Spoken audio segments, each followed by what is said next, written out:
पंचवटी में आश्रम। पंचवटी की ओर जाते समय मार्ग में राम, सीता और लक्ष्मण की दृष्टि एक विशालकाय गृह पर पड़ी। लक्ष्मण ने उसे कोई राक्षस समझा और उसका परिचय पाने के उद्देश्य से उससे पूछा, तुम कौन हो? इस प्रश्न के उत्तर में उसने मधुर वाणी में कहा, तात मैं आपके पिता का मित्र हूँ। मैं गृध्र जाति के यशस्वी व्यक्ति अरुण का पुत्र हूँ और मेरा नाम जटायु है।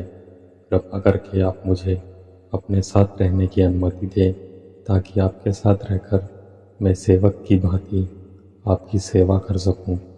इस प्रकार से अनुमति प्राप्त कर वह राम और लक्ष्मण के साथ चलने लगा। पंचवटी पहुंचने पर राम ने लक्ष्मण से कहा, सौम्य, महर्षि अगस्त्य ने हमें जिस स्थान का परिचय दिया था वहां हम पहुंच चुके हैं। यही पंचवटी प्रदेश है। सामने गोदावरी नदी भी प्रवाहित हो रही है। अतः तुम किसी जलाशय के निकट रमणीय दृश्य वाले योग्य स्थान का चयन करके उस पर आश्रम बनाने की तैयारी करो। लक्ष्मण ने आश्रम बनाने के लिए गोदावरी के तट पर एक स्थान का चयन किया जहाँ पर पुष्पों से लदे वृक्ष अत्यंत मनोहर प्रतीत हो रहे हैं। वह स्थान चारों तरफ से पुष्पों, गुल्मों तथा लता वलरियों से युक्त साल, ताल, तमाल, खजूर, कटहल, जलकदम्ब, नितिश, तिनिश, पुनांग, आम, अशोक, तिलक, केवड़, चंपा, ईशनंदन, चंदन, कदम्ब, परनास, लकुच, धव, अश्वकर्ण, केर, शमी, पलाश आदि वृक्षों से घिरा हुआ था। निकट ही गोदावरी नदी प्रवाहित हो रही थी जिसमें हंस और कारंडव आदि पक्षी विचर रहे थे। चकवे उसकी शोभा बढ़ाते थे और पानी पीने के लिए आए हुए मृगों के झुंड उसके तट पर छाए रहते थे। लक्ष्मण ने वहां पर लकड़ियों तथा घास फूसों की सहायता से शीघ्रतापूर्वक एक कुटिया का निर्माण कर लिया। फिर उसी कुटिया के निकट उन्होंने सुंदर लता पल्लवों की सहायता से एक और कुटिया का निर्माण किया और उसमें सुंदर स्तंभों से युक्त यज्ञ वेदी बनाई। उसके बाद उन्होंने दोनों कुटियाओं को घेरते हुए चारों ओर कांटों की बाड़ लगा दी। इस प्रकार आश्रम का निर्माण कर लेने के पश्चात लक्ष्मण ने राम और सीता को बुलाकर आश्रम का निरीक्षण कराया। वे इस सुंदर आश्रम को देखकर अत्यंत प्रसन्न हुए। लक्ष्मण की सराहना करते हुए राम बोले, लक्ष्मण, तुमने तो इस दुर्गम वन में भी राजप्रसाद जैसा सुविधाजनक निवास स्थान बना दिया। तुम्हारे कारण तो मुझे वन में भी घर से भी अधिक सुविधा प्राप्त हो रही है। फिर उन दोनों के साथ बैठकर राम ने यज्ञ कुटीर में हवन किया। वे वहां सुखपूर्वक रहने लगे और लक्ष्मण दत्तचित्त होकर उन दोनों की सेवा करने लगे। इस प्रकार वहां पर शरद ऋतु के दो मास सुखपूर्वक व्यतीत हो गए। अब हेमंत ऋतु का आगमन हो चुका था। एक दिन प्रातः बेला में राम सीता के साथ गोदावरी में स्नान करने के लिए जा रहे थे।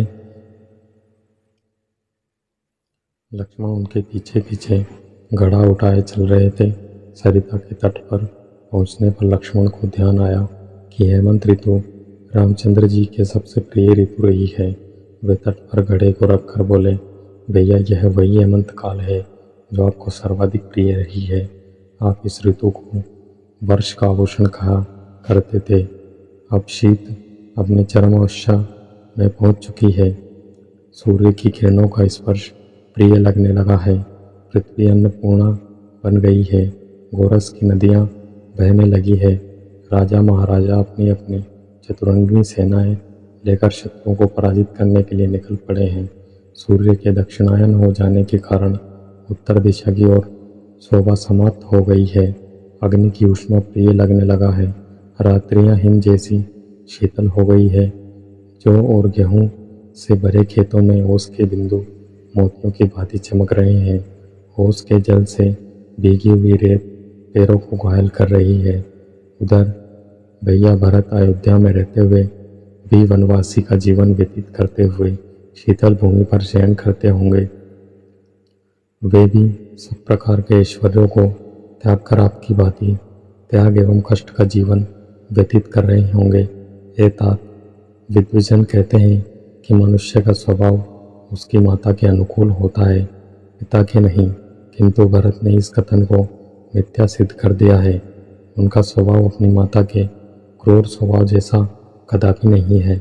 हमारे और संपूर्ण देश के दुख का कारण वास्तव में उनकी माता का क्रूर स्वभाव ही है।